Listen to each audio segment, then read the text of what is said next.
A'udzu billahi minasyaitonir rajim. Bismillahirrahmanirrahim. Assalamualaikum warahmatullahi wabarakatuh. Innal hamdalillah nahmaduhu wa nasta'inuhu wa nastaghfiruh wa na'udzu billahi min shururi anfusina wa min sayyiati a'malina. Man yahdihillah fala mudhillalah wa man yudlil fala hadiyalah. Allahumma salli ala sayyidina Muhammad wa ala ali sayyidina Muhammad. Rabbi shrah li sadri wa yassir li amri wa hlul 'uqdatan min lisani yafqahu qawli. Alhamdulillah, tutorial kali ini saya akan menjelaskan diagnosa seputar gangguan jin dari alam mimpi. Kenapa kami peruqyah selalu mengatakan, bertanya kepada pasien-pasien kami apa yang sering dikeluhkan dan sering bermimpi apa. Bila seseorang sering bermimpi dan bermimpi cuma 1 kali atau 2 kali, itu kami anggap sebagai bunga-bunga tidur saja. Tapi kalau mimpi itu keseringan, berulang-ulang sampai 4, 5, 6 kali, itu ada diagnosanya dalam pengobatan ruqyah syar'i. Tidak semua mimpi, ada beberapa mimpi-mimpi. Kenapa? Karena kami peruqyah tidak bisa melihat keberadaan jin tersebut. Kami hanya bisa mendiagnosa saja. Lewat apa? Lewat dari pertanyaan-pertanyaan kepada pasien kami dan mimpi yang sering dialami. Yang sering kami lakukan dalam pengobatan ruqyah syar'i kepada pasien-pasien kami, pertama, kami minta kepada pasien kami memang betul-betul mau menempuh pengobatan ruqyah syar'i ini dengan sungguh-sungguh, dan semoga ini adalah hidayah sehingga menempuh pengobatan ruqyah. Setelah dia datang ke rumah, kami akan bimbing dia. Dengan cara apa? Aturan dalam ruqyah syar'i, kami suruh dia memakai mukena, berudu, memakai mukena, dan kami bimbing dia untuk membersihkan dirinya dari kotoran-kotoran. Sebelum kami membimbing pasien-pasien kami selalu mengajak dia untuk membentengi dirinya, membentengi rumah tersebut dari segala gangguan dan untaian si tukang sihir. Kami selalu mengajak dia untuk salat sunat 2 rakaat dan membaca doa Al-Fatihah, ayat kursi, Al-Ikhlas, Al-Falaq, An-Nas. Dan setelah itu kami selalu mengajak dia untuk membersihkan semua kotoran-kotoran yang ada dalam jiwa dia. Kenapa? Karena di saat kita bacakan ayat-ayat ruqyah, ayat tersebut tidak akan bisa bekerja kalau kotoran-kotoran yang ada dalam jiwa itu masih ada. Contoh begini, mengusir jin dalam tubuh, ibaratkan mengusir lalat di atas bangkai. Berapa kali pun lalat itu kita usir, kalau bangkai itu masih ada, percaya lalat itu akan kembali. Begitu juga dengan ruqyah. Berapa kali pun saya ruqyah, seorang praktisi ruqyah meruqyah pasiennya, mau 10 kali, ratusan kali, bahkan berkali-kali pun pasien diruqyah, kalau kotoran itu masih ada dalam jiwa kita, saya yakin jin atau setan itu kembali lagi. Jadi artinya apa dalam hal ini? Kita harus membersihkan dulu kotoran-kotoran yang ada dalam jiwa kita, kotoran-kotoran yang selama ini berbelenggu dalam jiwa kita, baru kita menempuh pengobatan ruqyah. Itu yang sering kami lakukan di sini. Sekali lagi, kami peruqyah tidak bisa melihat keberadaan jin.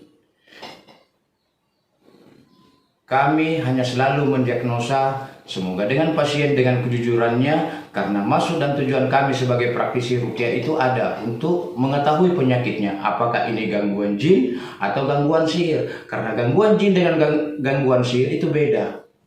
Gangguan jin, memang jin sudah berdiam diri dalam tubuh kita. Gangguan sihir, sesuatu jin yang dikirim oleh si tukang sihir menghantam targetnya atau si pasien tersebut.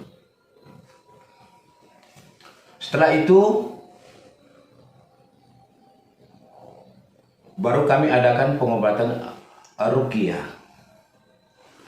Oke, kembali lagi dari pertanyaan pertama. Diagnosa seputar gangguan jin dari mimpi. Pertama, mimpi tenggelam atau berenang di sungai atau di laut. Itu menandakan buhul sihir dihanyutkan di sungai atau di laut.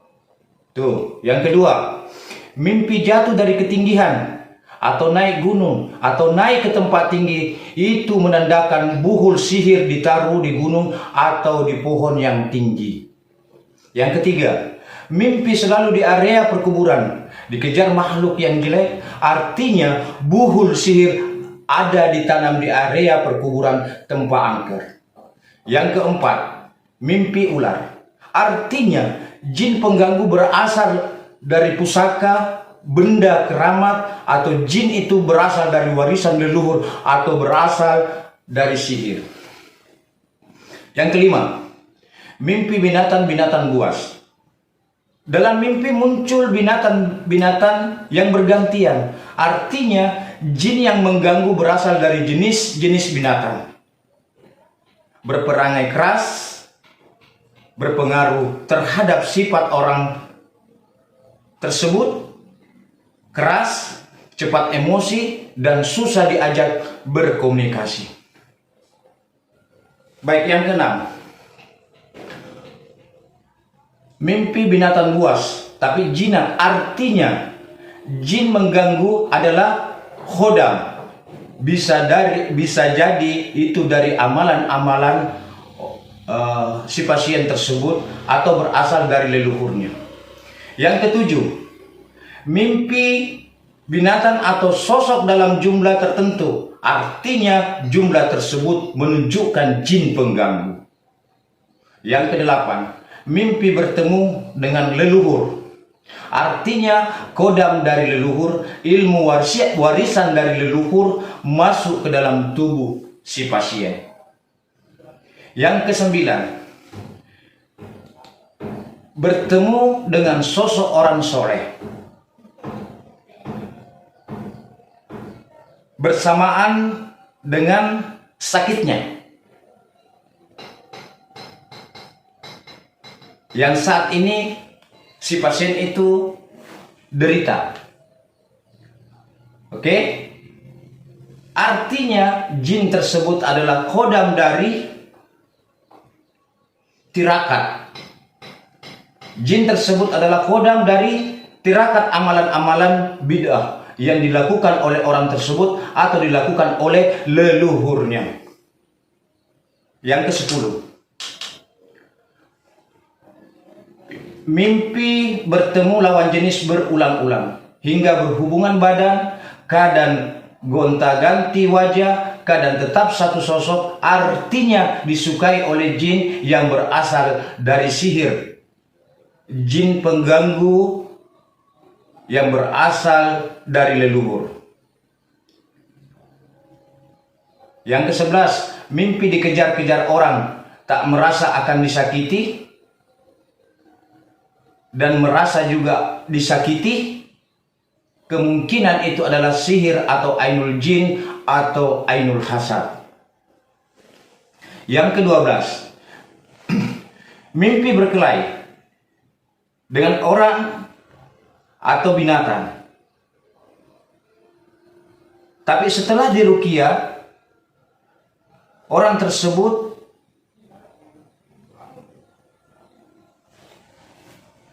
bermimpi. Maksudnya begini. Mimpi berkelahi dengan orang atau binatang setelah diruqyah, begitu.